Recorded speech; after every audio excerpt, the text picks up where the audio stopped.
How's it going, guys? What you'll see today is a review and breakdown of the Ace 52 CQB Carbine in Battlefield 4. And the reason why I really wanted to review this weapon is because I finally got a chance to try it out. And on top of that, this thing has so many different opinions on it. A lot of people think it's overpowered. A lot of people think it's overused. Some people think those people I just talked about should stop bitching and enjoy the weapon, or get used to enjoying it yourself. And there's all sorts of different varying opinions. For this review, of course, what I'll do is I'll give you my opinions on it. I'll give you strengths and weaknesses, how you should fire it, the ranges you should be firing it, and basically everything that you need to know about the weapon. First things first, before I get into the stats, because I do feel, like I say in every review, the stats basically paint you the picture and tell you everything you need to know about the weapon before you even try it out. What you should know is because it's a carbine, you can plug this thing into just about, or you can plug them into any kit. If you combine this thing with the recon class, and you throw the Pokeballs as motion sensors, or you throw on the T-Ugs to let you know where the opponent's going to be, this thing can basically, like I'm doing here in this carrier assault map, I'm just waiting for those guys to turn the corner, and because of the high damage model, slaughter everything that comes out. This weapon in the recon class is even better than with the engineering class. It's a monster.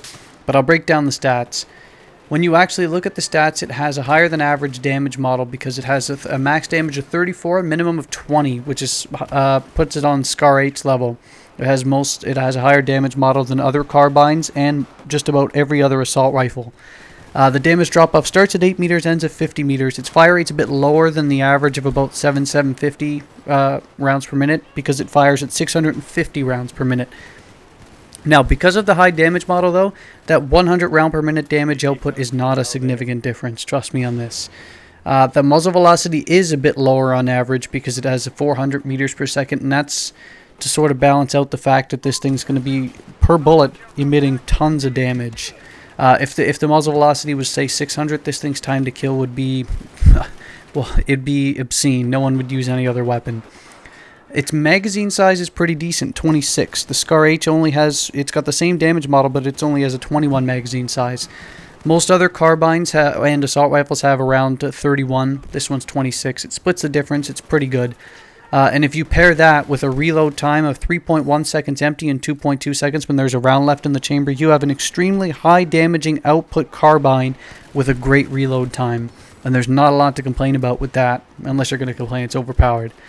Final step before I get into the recoil is, in terms of the bullet it fires a 7.62 by 51 millimeter NATO carbine round, so it's a big round, lots of damage. When you look at the recoil, this is something that's going to tell you quite a bit about the weapon automatically too.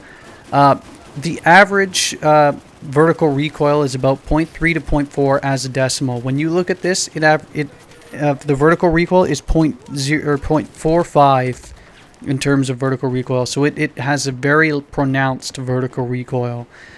In terms of horizontal, the average for horizontal is about 0.2 or 0.3. Both left and right are balanced at 0.25.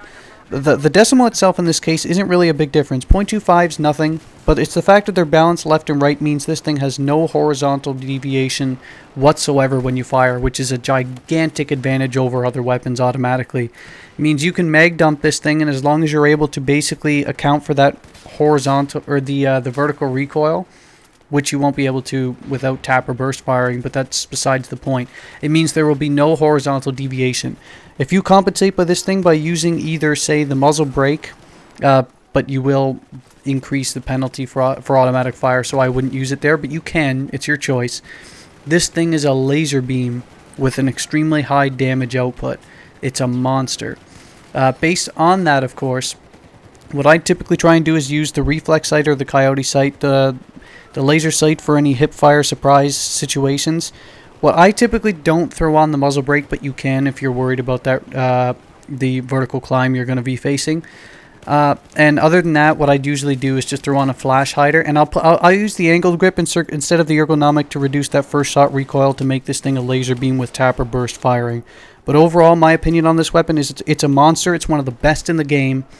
And if you stick to medium to longer ranges with this thing, you will win just about every gunfight there is. Short range might be the only problem, but with that added hip fire with the laser sight, and as long as you're able to basically be aware of where you're going to be shot from, you'll crush. Hope you enjoyed. See you later.